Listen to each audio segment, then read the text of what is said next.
Hi friends, అప్పుడు మనం పొట్టుపప్పు నానేసాం కదా, ఇలా అయ్యింది.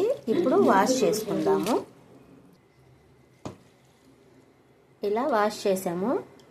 లైట్గా పొట్టు ఉండాలి, పొట్టు ఉంటేనే టేస్ట్. ఇప్పుడు గ్రైండర్ లేతాం పదండి. పప్పు గ్రైండర్ వేస్తున్నానా.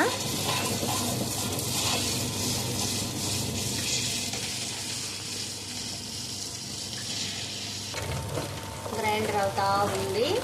గ్రైండర్ అయినాక గిన్నెలకు తీసాక వీడియో చూపిస్తా. ఇది కొంచెం తీసాను గారెపిండి కోసం. నెక్స్ట్ కొంచెం వాటర్ యాడ్ చేసుకుంటే కుడుములకి అయిపోతుంది.